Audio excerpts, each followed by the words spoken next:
Communicate. Resolve. Developmental assistance should be prioritized over military aid in the Sahel region of Africa. We would like to make the following observation. According to the Merriam-Webster dictionary, to prioritize is to organize things so that the most important thing is done or dealt with first. Therefore, the protein must prove that developmental assistance should happen before military aid. Attention 1. Counter narcotics. The drug trade is currently rampant in the Sahel. The Sahel is one of the main routes for drug smuggling into Europe. According to the United Nations Office on Drug and Crime, some 33 tons of cocaine flowed through the region in 2010.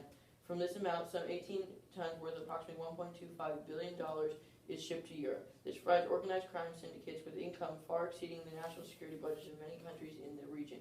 However, that's not the main problem with the trade. According to Nicholas Cook, specialist in African affairs, and Leanna Soonweiler, analyst in international crime and narcotics, drug trafficking in Africa may also facilitate collaboration or other synergies between drug trafficking organizations and the activities or interests of other entities that are adversarial to the United States interests. These include terrorist organizations. These are similar entities, potentially including the Al-Qaeda and the Islamic Maghreb, AQIM, could earn money directly from participation in African drug trade. The drug trade is AQIM's main source of funding. We can solve this problem through the use of military aid.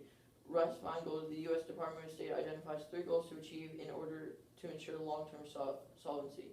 He says we must help regional governments to strengthen their institutions with a particular focus on law enforcement agencies, judiciary, and coast guards. We can strengthen both law enforcement agencies and coast guard through military aid, and a stable judiciary can only be achieved through a stable territory. Therefore, the drug trade can be solved through military aid. Cutting the terrorist form of funding will not only damage the organization but severely depress recruits, since AQIM primarily recruits people by paying them to join. Attention 2. Development aid fails.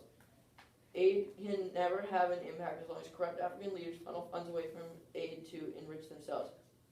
Dambisa Moyo, who is an international economist who analyzes macroeconomy and global affairs, explains, the most obvious criticism of aid is its links to rampant corruption. In a hearing before the U.S. Senate Committee of Foreign Relations in May 2004, Jeffrey Winters, professor at Northwestern, argued that the World Bank has participated in the corruption of roughly $1 billion of its loan funds intended for development. The African Union estimated that corruption was costing the continent $150 billion a year, as international donors were turning a blind eye to the simple fact that aid money was inadvertently fueling graft. With few or no strings attached, it has been all too easy for funds to be used for anything, save the developmental purpose for which they were intended. Thompson Ayoldale, Franklin Cudjoe, Temba A.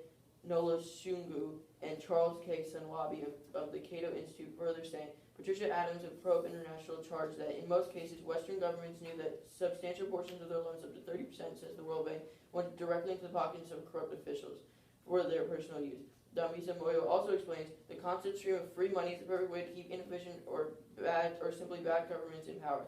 As the aid flows in, there is nothing more for the government to do.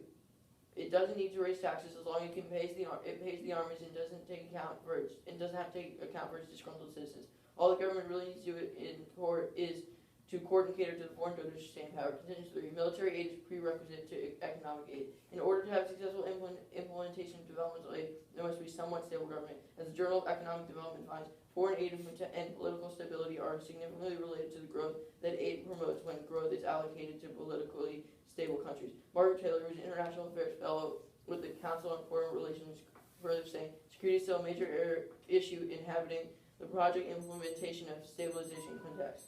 I urge a calm ballot. We urge a calm ballot. Okay. Can we actually have a couple seconds before